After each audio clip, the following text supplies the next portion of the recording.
Hello there. Today we'll be doing our number 145th problem, longest increasing path in a matrix. So in this particular problem, what we're trying to do is find a path where we are increasing and to the as far as we can. So this is 1, 2, 6, 9. No other spot can increase to that amount. Same here. So one thing we can do is go at every single spot and run DFS. And this would check if there's anything around it that would be bigger, and we can give it a 1. This would be a, let's say 2, because there are two ways, to get bigger. But as you can see here, if we filled in 1, 1, and then this is a 2, because this is also a 1, we're running DFS here, running all 4 ways. Once we run this 6, automatically we can find a 1 here, and we'll just add to it, so we get a 2. Same here with the 6 here, we get a 2. Well, actually it's a 2. Anyways, so yeah, if it is less than or equal to, just skip it then. Right, so then we have a 2 here, so a 2 would mean a 3, because we could go up this way. But we're checking this item here as a 1, so we have to go through that as well, and we would end up with a 4, because, well, this is already a 3 we have set. Wait, how is that 3 we have set? Because we haven't set it yet, have we? Huh, weird. Let's see. If we do this one, then it would look to these 4 spots, and then look back at this one, which would be 3.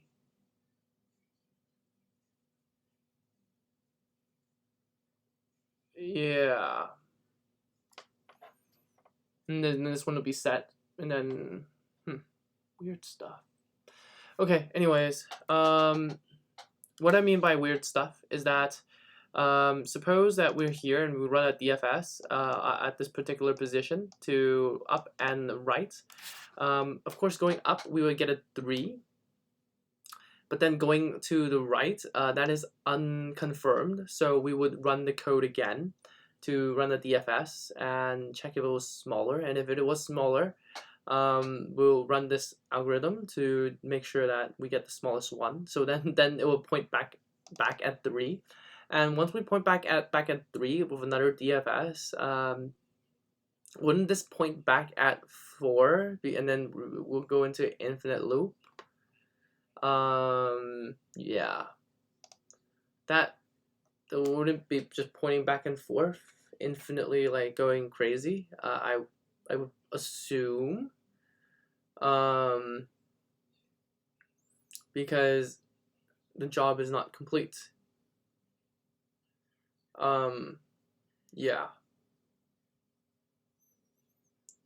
unless, yeah, that would do that, wouldn't that? You would think, but it doesn't.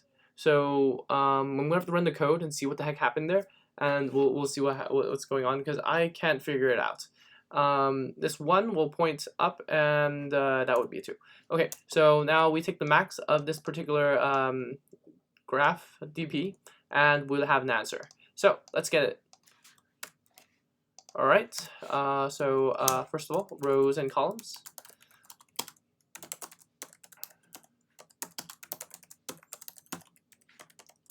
So dp, we're going to set it to an empty dictionary where the key is equal to row and column tuple, and the value is equal to the longest increasing path. So we're going to run the DFS on every item.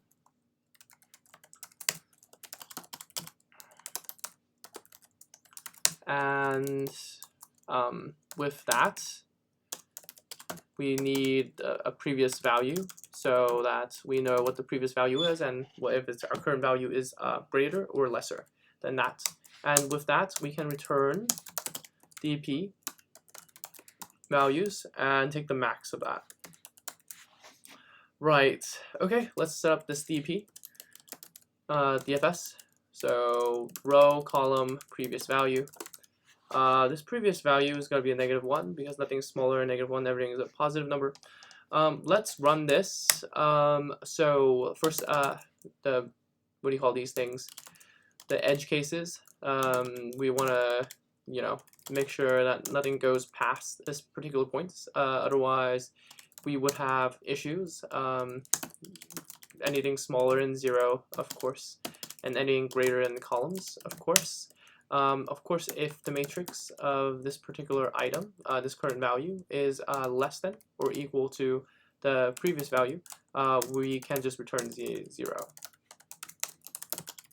Otherwise, we see it into our DP already. That means we've already done this particular job in DP, and we're going to return DP of this particular tuple.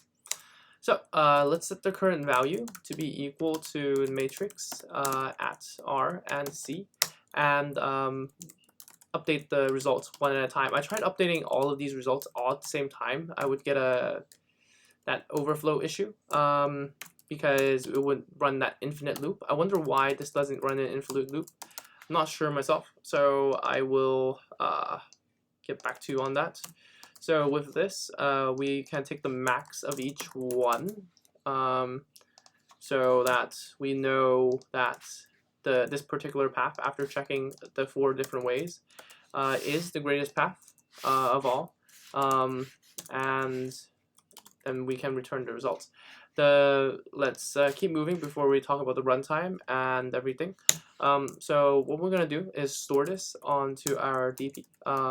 So equals results, and we're gonna return the results afterwards. So let's make sure this works first, and then we'll do something, I guess, check afterwards, and then we'll go through the runtime. Let's see what happened here. Oh, right.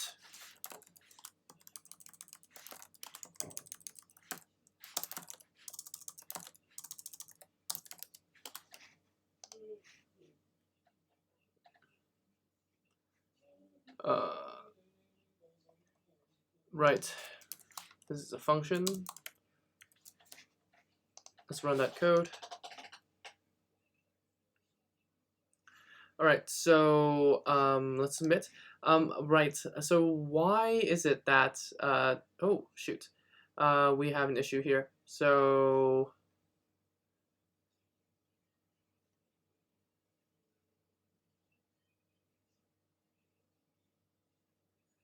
let's see. Oh, right there. We have an extra -1 there. That messed up our results. Anyways, very good.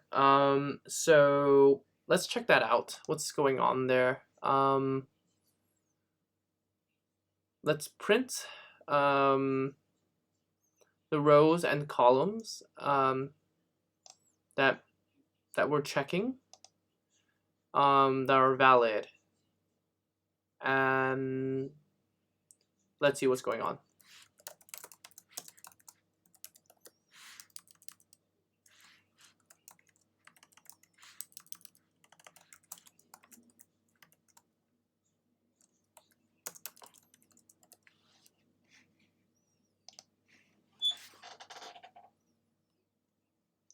So we run the row and column, and the item that we're interested in is 0 and 2.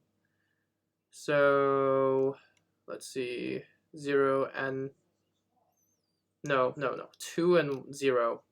So 2 and 0. Then we run 1 and 0.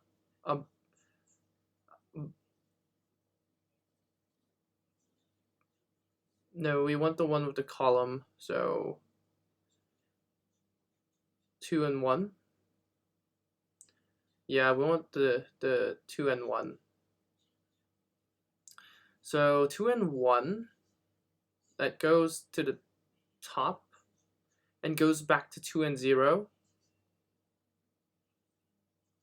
Yeah, that's weird. What happens to the 2 and 0 anyways? Let's get the result.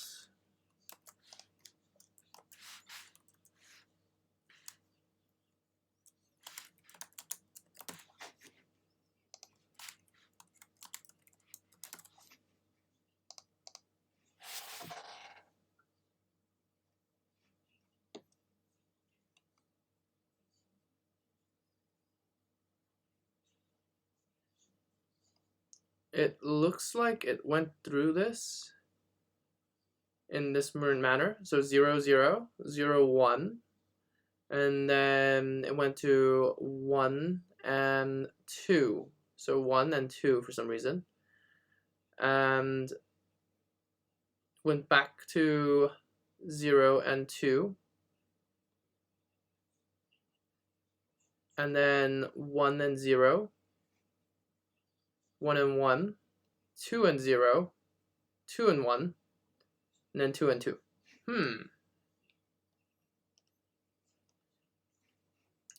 I don't know exactly what happened here, how that was. I wouldn't we go into that infinite loop and somehow we escaped it. And so that means that 2 and 0 was set at 3 because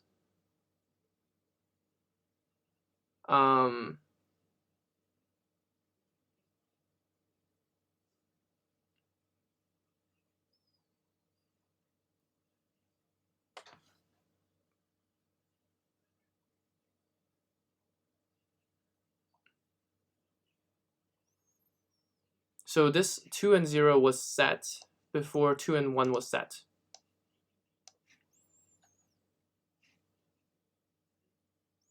So this item was set before this was set, somehow. And we're trying to figure out. Well, if it's right. So if you enjoyed this video, and I mean, you're free to, well, I think you know what you're doing. So, anyways, when we're at this particular point in time, we're just checking out why this is 2 and 0. I mean, I was just interested in that. So this goes over here, and this does not finish this operation and passes it back here. And this is supposedly going to redo everything, right?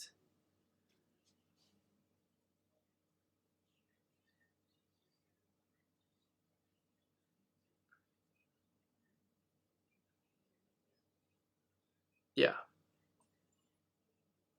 I don't get it.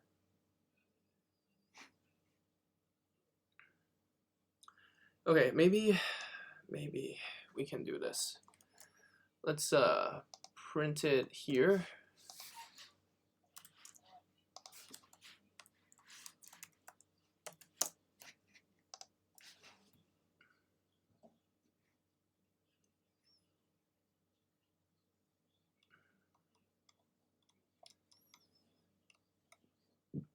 This is our point of interest.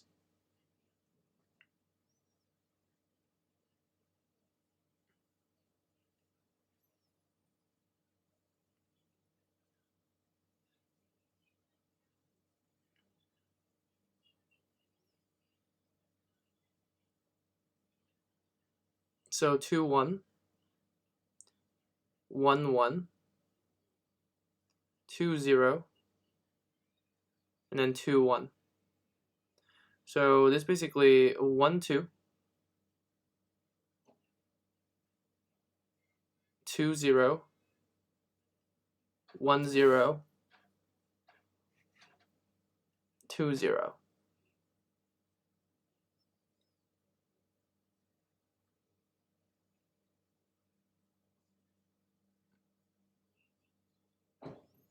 I think I'm just gonna have to run through the code myself and like really run through it to understand what's going on here, because we go into 2 0, we check out 1 0, and 2 0 is already at 3.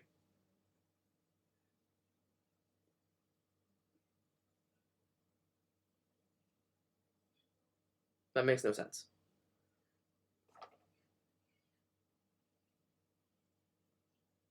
Yeah.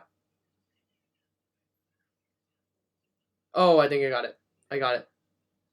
Because when we go here, our previous value is greater than, and that returns 0. Makes sense. Okay, I think I was just confusing myself for no reason. Okay, I hope you enjoyed this video. Like and subscribe. If you want more videos, check the link in the description below. Thank you very much, and I'll see you in the next one.